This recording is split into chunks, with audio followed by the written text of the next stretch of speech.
এবং শোনা যাচ্ছে সুরভি 7কে বিক্রি করে ফেলা হবে। মানে মারাত্মক লেভেলের এন্ট্রি যাকে বলে।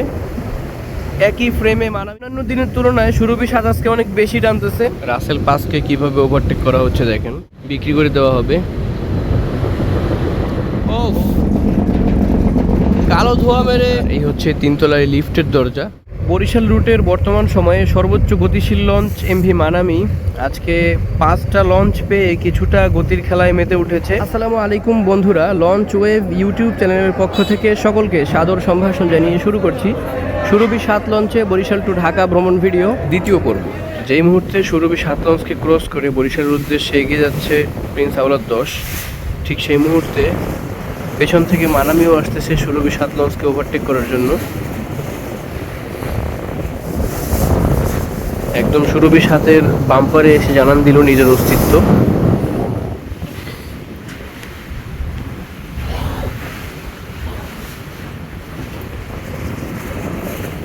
দেখতেই পাচ্ছেন মেঘনায় এসে সুন্দরবন 16কে ফাইনাল করে এবার সুরভি 7-এর বাম্পার ধরে এগিয়ে আসতেছে।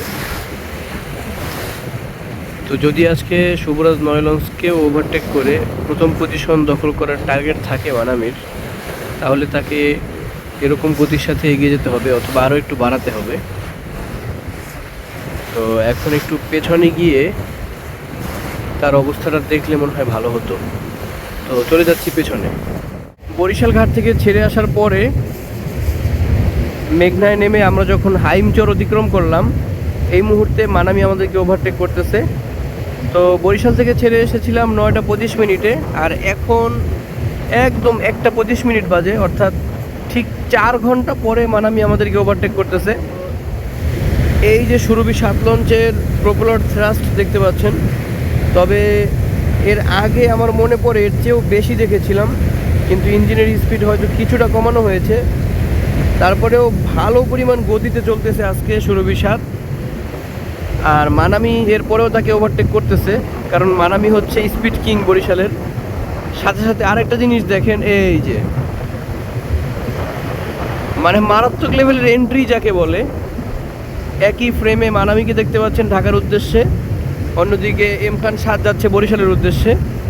তো প্রথমে আমরা দেখেছি আওলাদ 10কে যেতে, 2 নম্বরে আমাদের দেখা হলো এম খান 7-এর সাথে।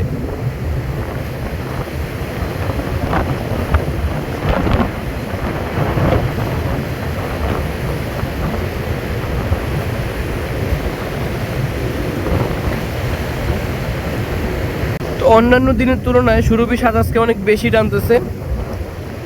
স্বাভাবিকভাবে এর আগে যেদিন আমি ঢাকায় গিয়েছিলাম 7 তারিখে, সেদিনও কিন্তু সুরভি 7কে সুন্দরবন 16 ওভারটেক করেছিল। তবে আজকে সুন্দরবন 16 পড়ে আছে অনেক পেছনে। তবে মানামি তো একটু ব্যতিক্রম, সে কাউকে ছাড় দিতে চায় না। তো সেই হিসেব করেই কিন্তু মানামি সুরভি 7কে ওভারটেক করতেছে।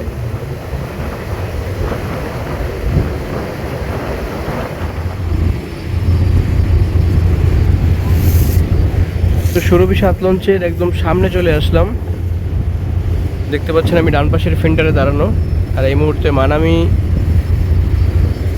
সুরভি 7কে ওভারটেক করে এগিয়ে যাচ্ছে।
ওভারটেক করতে করতে একটু কাছে চলে আসলো, এখন আবার দূরে সরে যাচ্ছে মানামি।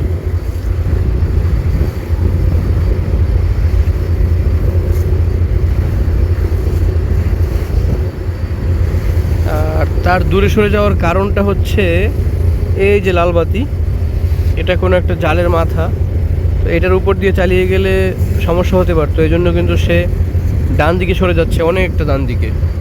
বরিশাল রুটের বর্তমান সময়ে সর্বোচ্চ গতিশীল লঞ্চ এমভি মানামি আজকে 5টা লঞ্চ পেয়ে কিছুটা গতির খেলায় মেতে উঠেছে।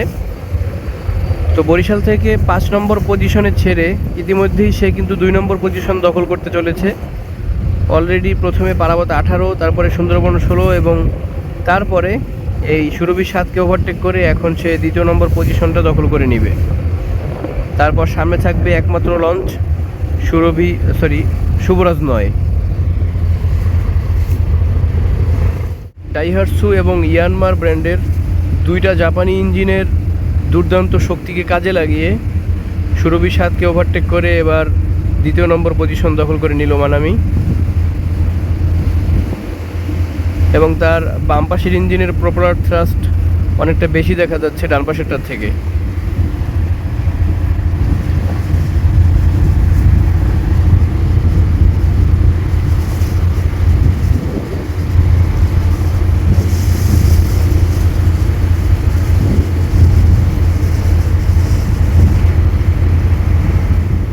তো সুরভি 7 লঞ্চকে নিজের দেখিয়ে দিয়ে মানামি সামনে এগিয়ে যাচ্ছে, যেটাকে অনেক মানুষ বলে যে বরিশালে লঞ্চের কি, তো সেইটা দেখিয়ে মানামি যাচ্ছে ঢাকার পানে এগিয়ে। আর সুরভি 7 কী করবে, সেও তার ভালো পরিমাণ গতি নিয়ে এগিয়ে চলছে মানামির পিছনে পিছনে।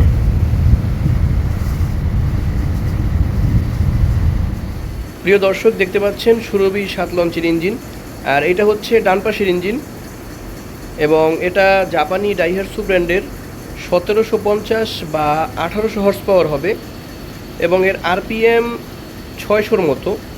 তো সঠিক একবারে অ্যাকুরেট এই ইঞ্জিন সম্পর্কে ডিটেলস আমার জানা নাই, এজন্য এটা সম্পর্কে যতটুকু জানি আপনাদেরকে বললাম। এটা হচ্ছে ডান পাশের ইঞ্জিন, এই যে এই পাশ থেকে দেখাচ্ছি আপনাদেরকে, ফ্লাইহুইল ঘুরতেছে এবং মোটামুটি ভালোই স্পিড বজায় রাখতেছে এই ইঞ্জিনটা, বড়সড় ইঞ্জিন। তবে প্রবলেমটা হচ্ছে এটার এটার হর্স পাওয়ার 1700 বা 1800-র মতো, এর চেয়ে একটু বেশি দরকার এই লঞ্চটাতে। তো ফ্লাইহুইল ঘুরতেছে দেখতে পাচ্ছেন ভালোই। তো এখন আমরা দেখব বাম পাশের ইঞ্জিনটা। এইটা হচ্ছে বাম পাশের ইঞ্জিন, দেখতেছেন ফ্লাইহুইল ঘুরতেছে। এটা আবার অন্য ব্র্যান্ডের, মানে জাপানি ইঞ্জিন, তবে এটা ইয়ানমার, ওই পাশে একটা ডাইহাটসু। ঠিক এইখানেও ওই পাশের সেম মডেলের ইঞ্জিন লাগানো ছিল, তবে সেটাকে সরিয়ে এইটাকে প্রতিস্থাপন করা হয়েছে এবং এটা হচ্ছে ইয়ানমার ব্র্যান্ডের 6 সিলিন্ডার বিশিষ্ট। তবে এর এইচপি মানে হর্স পাওয়ার বা আরপিএম কত সেটা আমি কিছুই জানি না, এজন্য আমি আন্তরিকভাবে দুঃখিত।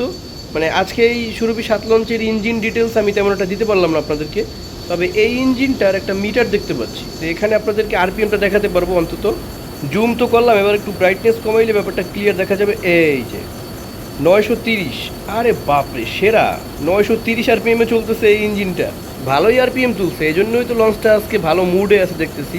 তো যাই হোক, ইঞ্জিনের তথ্য ওইভাবে আপনাদেরকে দিতে পারি না, এই জন্য আমি আন্তরিকভাবে দুঃখিত। তবে এই সমস্ত ইঞ্জিন সম্পর্কে পরবর্তীতে আমি সেকেন্ড চ্যানেলে ভিডিও দেবো ইনশাআল্লাহ। এমভি চৌধুরী, আরে চৌধুরী সাহেব কী পরিমাণ লোড নিচ্ছে চিন্তা করা যায়। তা আমরা এখন হাসনাবাদ ডকইয়ার্ড অতিক্রম করতেছি। তো দর্শক, আজকে একটু অন্যরকম হিসাব নিকাশ গিয়েছে রাতে, মানে চাঁদপুরের কাছাকাছি এসে কেমন যেন হঠাৎ করে খুব ঘুমে ধরেছিল আর একটু শুয়েছি, তারপরে আর কে পায় আমাকে, এক ঘুমে উঠে দেখি ফতুল্লা এসে গেলাম। সচরাচর লঞ্চে আমি ঘুমাই না, আজকে অনেক লম্বা একটা ঘুম হয়ে গেল, শরীর টায়ার্ড ছিল এজন্যই হয়তো। এইদিকে দেখতে পাচ্ছেন কুয়াকাটা 5 লঞ্চের নির্মাণ কাজ পুনরায় শুরু হবে আমরা শুনেছিলাম, তো কতটুকু কী হয়েছে সেটা তো বলা যায় না।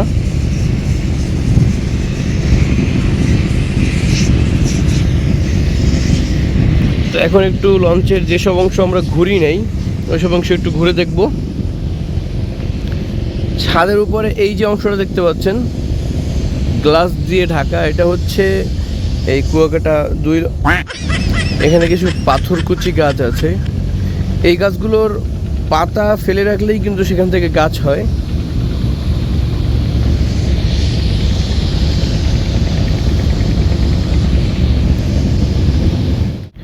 সবসময় কেবিন এরিয়ায় আমরা দোতলার থেকে দেখা শুরু করি, কিন্তু আজকে একটু উল্টো, আগেই চারতলা দেখে দেখাইতেছি। এই হচ্ছে মাস্টার ব্রিজ, দেখতেই পাচ্ছেন লেখা আছে। এখানে হচ্ছে চারতলার 401 নম্বর কেবিন।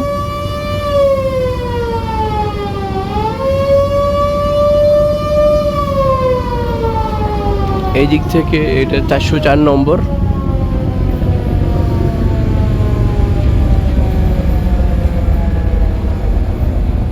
এই গলিতে কেবিন হচ্ছে 11 নম্বর পর্যন্ত।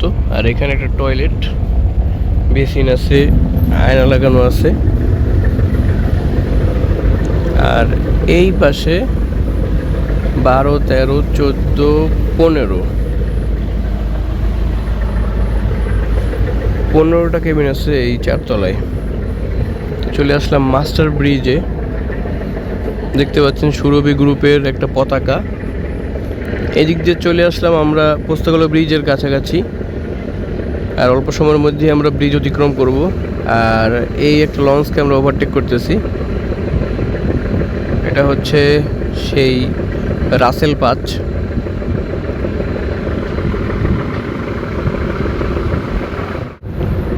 লঞ্চের মাস্টার ব্রিজের সামনে লেখা আছে সুরভি শিপিং লাইন্স।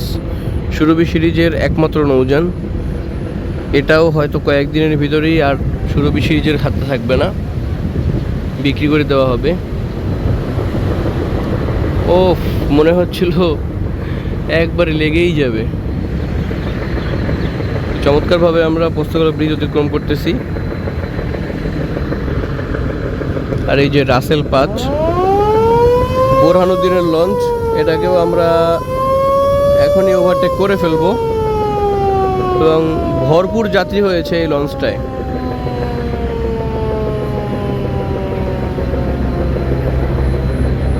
আর মাস্টার ব্রিজের ভেতরের অংশ কয়েকজন এখানে শুয়েছে এবং ভিএইচএফ এর মাধ্যমে ড্রাইভার সাহেব কথা বলতেছেন। আর মাস্টার সাহেব পাশেই বসা।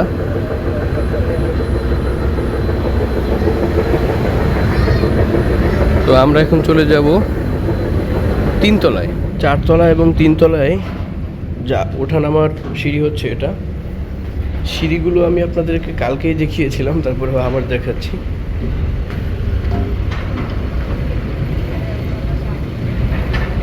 তো বরাবর চলে আসলাম সুরভি 7 লঞ্চের 3য় তলার সামনের অংশে। আর এই হচ্ছে তিনতলায় লিফটের দরজা। তো লিফট আপাতত বন্ধ। আর লঞ্চের এই বাম পাশে হচ্ছে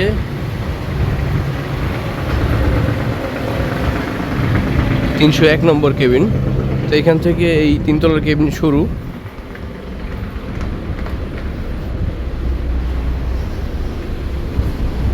আর এই পাশে আসলাম হচ্ছে এটা দেখার জন্য রাসেল পাঁচকে কিভাবে ওভারটেক করা হচ্ছে। দেখেন,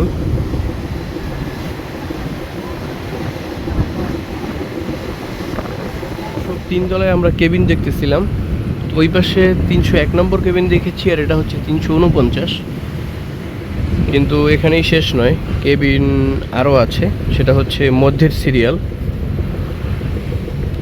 তো ওই পাশের যে সিরিয়ালটা, ওইটা একবারে শেষ মাথা পর্যন্ত চলে গিয়েছে এবং ওই মাথা থেকে আবার এই সিরিয়ালটা এসেছে। এই দুই সিরিয়ালে কেবিন হচ্ছে 49টা, কিন্তু মাঝের যে সিরিয়ালটা, ওই সিরিয়ালটাকে তারা আলাদা নম্বর দিয়েছে। যেমন আপনাদেরকে এখান থেকে দেখাই। এটা হচ্ছে 2 তলার মাঝখান থেকে 3 তলায় ওঠার সিঁড়ি। সিঁড়িটাও বেশ চমৎকার, দৃষ্টিনন্দন। এই হচ্ছে মাঝখানের করিডোর। আর এই পাশে হচ্ছে কফি শপ, কিন্তু সেটা এখন বন্ধ। ভিতরে কফি শপের যারা স্টাফ তারা ঘুমাইতেছে। এই হচ্ছে 3 তলার পেছনের অংশ। তো এখানে দেখতে পাচ্ছেন বিলাস, অর্থাৎ এইদিকে হচ্ছে বিলাস বলতে কি ভিআইপি জোন। এখানে টয়লেট 2টা, বেসিন আছে। আর এই হচ্ছে বিলাসের গেট। ও সরি, ভিআইপি জোন না, এটা হচ্ছে সোফা জোন। সোফা জোনের ভেতর থেকে পেছনে হচ্ছে নামাজ ও খাবারের স্থান, অর্থাৎ সোফা জোনের জন্য এখানে খাবারের স্থান আছে, আর নামাজের স্থান তো পুরো 3 তলার জন্যই। এবং এই হচ্ছে সোফাগুলো চমৎকার।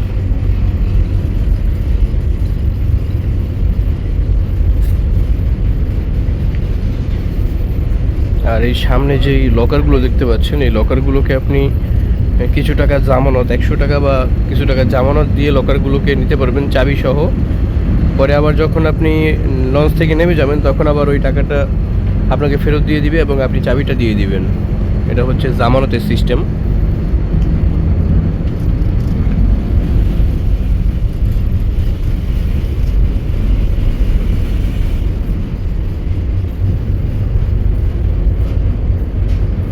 তো বেরিয়ে আসলাম।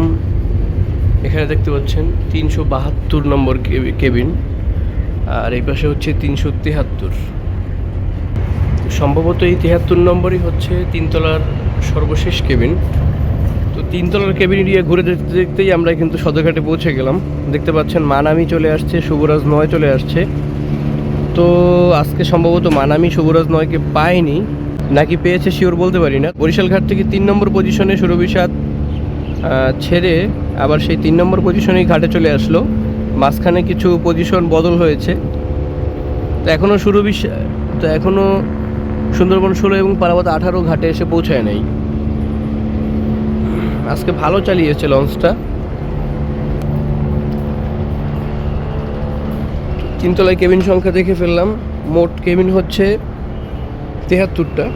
তো এখন আমরা দোতলার কেবিনগুলোকে একটু দেখে নিব।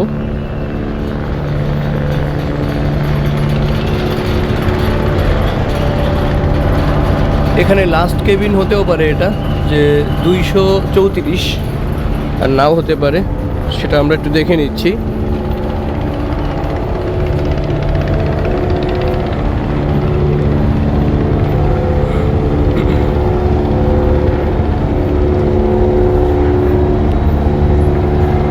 বিজনেস ক্লাস এই দিকে একটা অ্যারো চিহ্নের মাধ্যমে দেখানো হলো। হ্যাঁ, এটা হচ্ছে বিজনেস ক্লাসের গেট, অর্থাৎ ভিআইপি জোনের গেট হচ্ছে এটা। একটু ছোট গেট হয়ে গেল না, আর একটু লাক্সারিয়াস হলে ভালো হতো। আর টয়লেটগুলোকেও, মানে সুরভি সিরিজের লঞ্চে সব কিছুই ছিল একটু ইউনিক লেভেলের, সব কিছুই চমৎকার লেভেলের ছিল। তবে সুরভি সিরিজের লঞ্চ, তবে সুরভি কোম্পানির লঞ্চ বরিশাল রুটে আর থাকছে না। নিউজ পেয়েছি সম্ভবত এই সুরভি 7 যে ছিল সর্বশেষ লঞ্চ এই সিরিজের, এটাকেও সম্ভবত বিক্রি করে দেওয়া হবে। তো লঞ্চের কেবিন এরিয়া ঘোরা শেষ, একটা টিকিট কাটতে হবে আমাকে। কেবিন এরিয়া ঘুরে দেখা শেষ।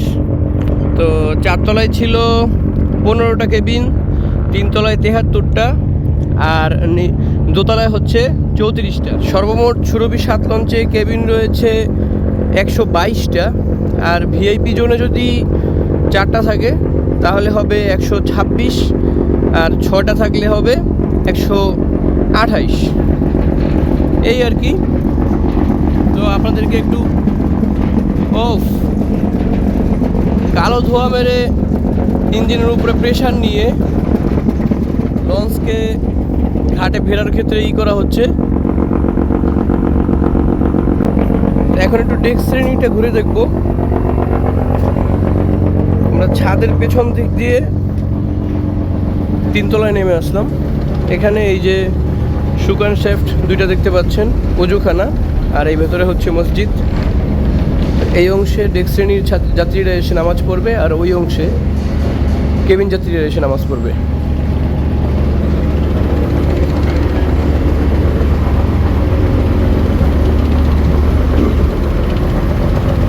আর এই পাশটাতে কি রয়েছে?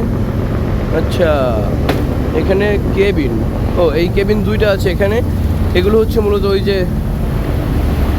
লঞ্চের স্টাফদের কেবিন। জায়গায় জায়গায় সিসি ক্যামেরাও আছে। যাই হোক, এখন আমি 3 তলা থেকে দোতলায় নেমে যাচ্ছি। এই হচ্ছে দোতলার ডেক শ্রেণী। তো যাত্রীরা সবাই ব্যাগ ট্যাগ গুছিয়ে রেডি হচ্ছে, অনেকে গেটের সামনে চলে গিয়েছে, অনেকে যাচ্ছে। আর এই হচ্ছে সাইলেন্সার এর খাঁচা এবং চৌকি। এখানে বরাবর নিচে হচ্ছে ইঞ্জিন রুম, যে জন্য এই চৌকি বানিয়ে দেওয়া হয়েছে যাতে করে যাত্রীদের পিঠ পুড়ে না যায়।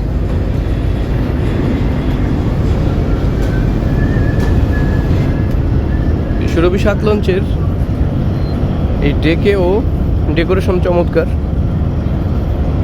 সব জায়গায় ফোন চার্জ দেওয়া বলেন, বাতি, ফ্যান সব কিছুই চমৎকারভাবে লাগানো আছে, ফিটফাট।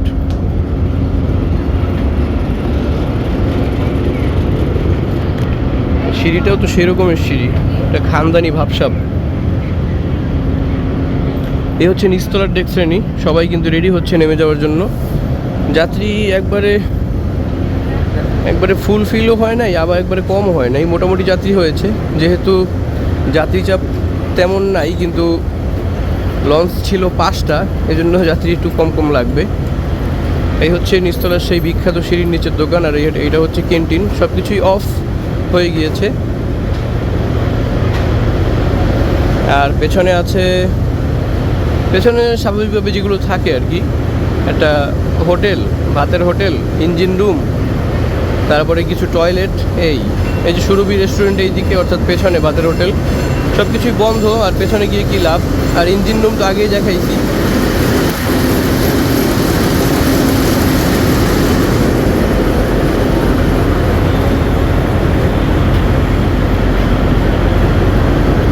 আজকে সুরভি 7 লঞ্চ খুব ভালো চালিয়েছে এবং 5:30 মানে 5:30টায় আমরা সদরঘাটে এসে পৌঁছে গিয়েছি। এখন আমি লঞ্চ থেকে নেমে যাব। আর লঞ্চের লাইফ বয়াগুলোকে নিচতলায় পাশে এরকম তাকের উপরে স্তরে স্তরে সাজানো আছে। কোনো দুর্ঘটনা হলে এখান থেকে লাইফ বয়গুলো টান দিলেই নেমে আসবে। দোনো পাশে আছে। তো এবার আমি টিকিট কেটে নিব। একটা দিন তো 1000 টাকা দিয়েছিলাম।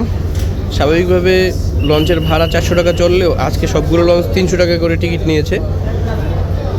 তো 1000 টাকা দিয়েছিলাম, সেখান থেকে 700 টাকা ফেরত দিয়েছে। দেখতে পাচ্ছেন Surovi group of companies, launch Surovi 7, Barishal to Dhaka. Date June মাস, 12ই জুন। টোটাল 300 টাকা ভাড়া।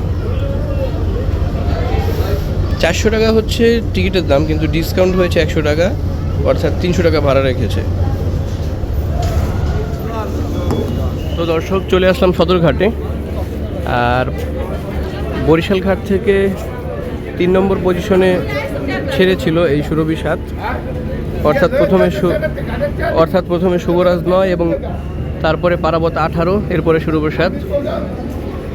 তো সুরভি 7 এরপরে পারাবত 18 লঞ্চকে ওভারটেক করে 2 নম্বর পজিশন দখল করে, কিন্তু এরপরে পেছন থেকে আগ্রাসী ভূমিকায় মানামি এসে সেই অবস্থানটা ছিনিয়ে নেয়। বরিশাল থেকে ছাড়লো 9:25 ঢাকায় এসে পৌঁছলো 5:30, অর্থাৎ 8 ঘন্টা থেকে 5 মিনিট কম।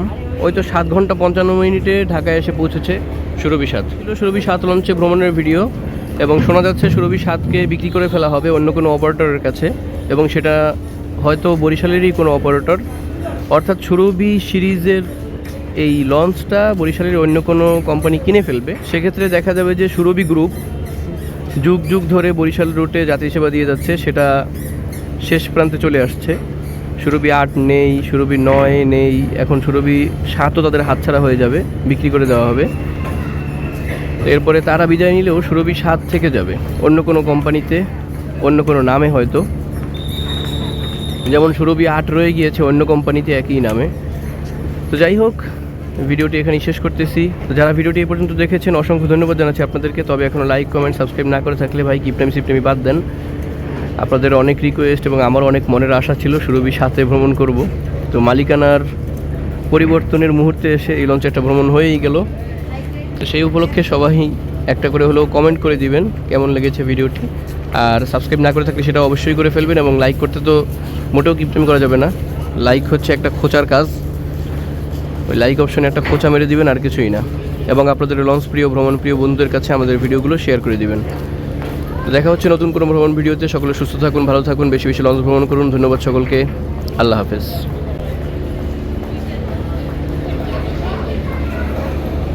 এখনও সুন্দরবন 16, পারাবত 18 এবং ভায়া লঞ্চ 3টার মধ্যে কোনোটাই এসে পৌঁছায় না এই ঘাটে।